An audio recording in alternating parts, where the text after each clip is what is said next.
আমৃত্যু ভালোবাসি তোকে সিজন 2 পর্ব ১৩ ও ১৪। লেখিকা ফারজানা মনি। গল্প পাঠে আমি অরোরা ইসলাম। মেঘ ঘুমোচ্ছে, তার এখন বিশ্রাম প্রয়োজন, তাই আবির আর সেখানে না বসে বাইরে চলে গেল। ইতিমধ্যে মেহমানরা চলে গেছে। বর্ণার বাড়ির লোক মাত্র গেল। তানভীর তাদের এগিয়ে দিতে গিয়েছে। খানবাড়ির প্রতিটা লোক আজ খুশি। মেঘ তাদের অনেক আদরের মেয়ে। এক সময়ের দৌড়ে ছুটে বেড়ানো মেয়েটাও আজ মা হবে, ভাবতেই খুশিতে মনটা ভরে যায়। আবির রাকিবকে ফোন দিয়ে তার ছেলে ও রিয়ার খোঁজ খবর নিল। অবশেষে মেঘের অসুস্থতার কথাও জানালো। রাকিব তো মহা খুশি। রাকিবের হাত থেকে জান্নাত ফোনটা কেড়ে নিয়ে বলল, ভাইয়া, আমি কিন্তু আবারও একটা ট্রিট পাওনা রইলাম।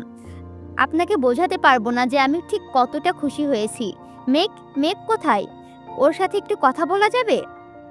আবির বলল, আসলে ওর শরীরটা অনেক দুর্বল। ডক্টর ওকে অল্প ডোজে স্লিপিং পিন দিয়েছে। গত ২ ঘন্টা যাবৎ ম্যাডাম ঘুমাচ্ছে। জান্নাত বলল, ও আচ্ছা, আমি তো এখন হাসপাতালে আছি। আগামীকাল রিয়া ভাবিকে বাড়িতে নিয়ে যাওয়ার পর দেখা করতে যাব। আবির বলল, ঠিক আছে, তুমি সময় করে এসো, এখন রাখছি। সন্ধ্যা ৭টা বাজে। মেঘ আস্তে আস্তে চোখ খুলল। শরীরটা অনেক দুর্বল মনে হচ্ছে। ভাবছে হঠাৎ করে এমন মাথা ঘুরছে কেন? আমার কি কোনো বড় রোগ হলো? বর্ণার ডাকে মেঘের ভাবনার সমাপ্তি ঘটল। বর্ণা বলল, ননদিনী, এখন কেমন আছিস? মেঘ বলল, বেবি তুই? ভালো আছি, শুধু শরীরটা একটু দুর্বল, ঠিক হয়ে যাবে ইনশাল্লাহ। বর্ণা বলল, তুই কতদিন হলো অসুস্থ? মেঘ বলল, বেশি না, ১০-১৫ দিন হলো শরীরটা একটু বেশি দুর্বল, মাথাটা বেশ ঘুরাই। বর্ণা বলল, আবির ভাইয়াকে জানিয়েছিলি? মেঘ বলল, না, জানানো হয়নি। বর্ণা বলল, ও আচ্ছা, এখানে একটা কথা বলি। আমি যে উপন্যাসটা পড়ার সময় এভাবে বলছি, বন্যা বলল, মেঘ বলল, আবির বলল, তানভীর বলল, এরকম বলছি, এই জিনিসটা যদি না বলি না, তাহলে হয়তো বুঝতে অসুবিধা হবে। তাই আমি বললটা উল্লেখ করছি না থাকা সত্ত্বেও। আপনারা একটু ম্যানেজ করে নেবেন প্লিজ। আবার উপন্যাসে আসি। হঠাৎ আবির রুমে এসে বন্যাকে দেখে বলল, তোমরা গল্প করো, আমি পরে আসছি। বন্যা উঠে দাঁড়িয়ে বলল, না ভাইয়া, আমাদের কথা বলা শেষ, আমি চলে যাচ্ছি, আপনি প্লিজ ভেতরে আসুন, বলে বন্যা মিমের রুমের দিকে ছুটল। আবির কিছুটা রাগের লুক নিয়ে মেঘের দিকে তাকিয়ে আছে।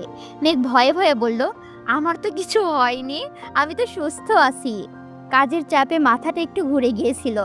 আবির কিছুটা শক্ত কণ্ঠে বলল, এইদিকে আয়। মেঘ কাঁপা কাঁপা পায়ে বিছানা থেকে নেমে আবিরের সামনে দাঁড়ালো। মেঘ ভয়ে ভয়ে মনে আওড়াচ্ছে, আল্লাহ, আজ আমি শেষ। বিয়ের পর প্রথম থাপ্পড়টা মনে হয় আজকেই খাবো। আল্লাহ গো, বাঁচাও। হঠাৎ আবির মেঘকে কোলে তুলে নিল। তা দেখে মেঘ তো আশ্চর্যের চরম পর্যায়ে। এটা কি হলো? আবির মেঘকে ঘোরাচ্ছে আর বলছে, মেঘ, তুই জানিস না আজ আমি ঠিক কতটা খুশি। মনে হচ্ছে আকাশের চাঁদ বাড়িতে নেমে এসেছে। তুই নিজেও জানিস না তুই আমাকে কি দিয়েছিস। মেঘ অবাক হয়ে তাকিয়ে রইল, তারপর বলল, আমাকে প্লিজ নামান, আমি পড়ে যাব, আমার মাথাটা আরো বেশি ঘুরছে। কিন্তু আবির যেন আজ খুশিতে পাগল প্রায়। মেঘ বলল, পাগলামি না করে প্লিজ বলবেন কি হয়েছে? আবির বলল, আহিয়ার আম্মু অবশেষে আমাদের আহিয়া আসছে। মেঘ এ কথা শুনে স্তব্ধ হয়ে আবিরের চোখের দিকে তাকিয়ে আছে। সে যেন বিশ্বাস করতে পারছে না। তারপর আবার বলল, কি বলেন? আর একবার বলুন প্লিজ। আবির মেঘের কানে ফিসফিস করে বলল, আমাদের আহিয়া আসার সময় হয়ে গেছে, নিজের যত্ন নিও প্লিজ। মেঘের চোখ টলমল করছে নোনা জলে।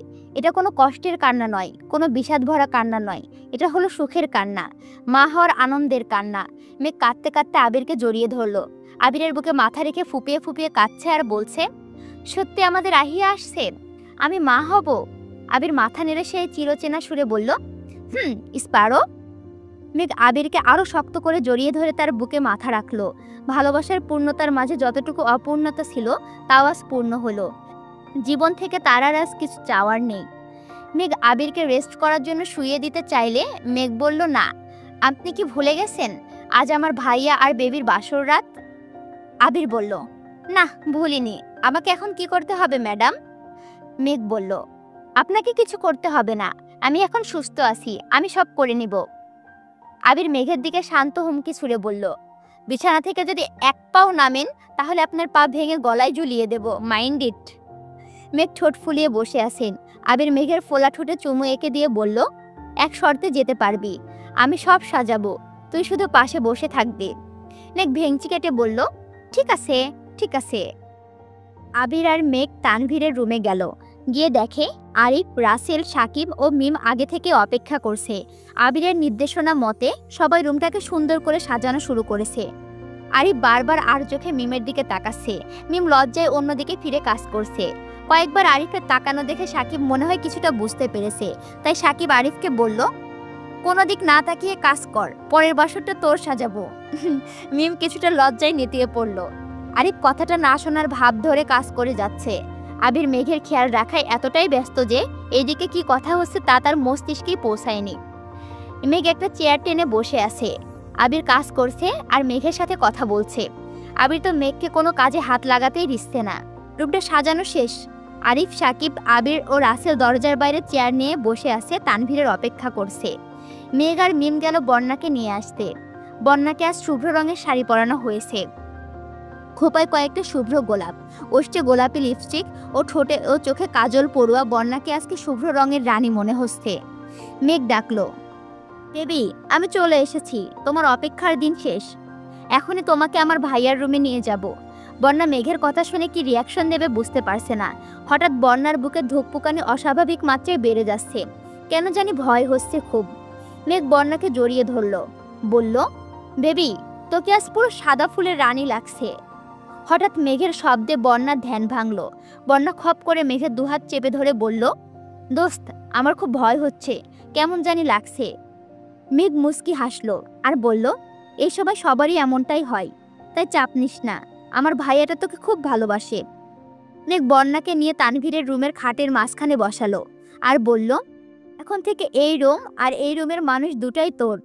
তানভীর বন্যার বাড়ির লোককে এগিয়ে দিয়ে এসে মোজাম্মেল খানের দেওয়া অন্য এক কাজে গিয়েছিল। এখন রুমের সামনে এসেই দেখে হরতাল। মনে মনে আওড়ালো, এরা ঠিক মতো কি বাসরটাও করতে দেবে না। দরজার সামনে গিয়ে বলল, কি সমস্যা?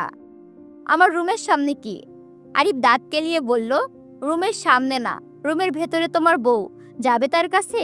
তার কাছে যেতে হলে আমাদেরকে পার করতে হবে। তানভীর বলল, রুমটা আমার আর বউটাও আমার, তাহলে তোদের কেন পার করব? সাকিব বলল, কারণ তোমার বউয়ের কাছে যাওয়ার চাবিকাঠিটা আমাদের কাছে। বাহিরে ঝিরিঝিরি বৃষ্টি পড়েছে।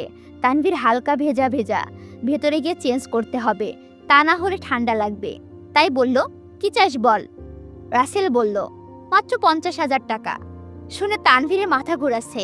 তানভীর বলল, ওরে আমি সৎভাবে সরকারি চাকরি করি, আমার ব্যাংক ভর্তি টাকা নেই, 50,000 টাকা এখনই দিতে পারবো না। তার চেয়ে ভালো 20,000 টাকা নে আর রাস্তাটা ক্লিয়ার কর। সবাই হেসে বলল, না না না, তা হবে না। আবির নীরব দর্শক, চুপচাপ সব দেখছে। হঠাৎ তানভীর আবিরকে ডেকে বলল, ভাইয়া তুমি ওদেরকে কিছু বলো না প্লিজ। আবির একটা শয়তানি হাসি দিয়ে বলল, সম্বন্ধী ভাই, আপনি আমার বউয়ের বড় ভাই, আপনার বাসরে আমার থাকা মানায় না, আমি যাই ভাইয়া। বলে আবির শীষ বাজাতে বাজাতে চলে গেল। তানভীর শূন্য চোখে আবিরের যাওয়ার পথে তাকিয়ে আছে।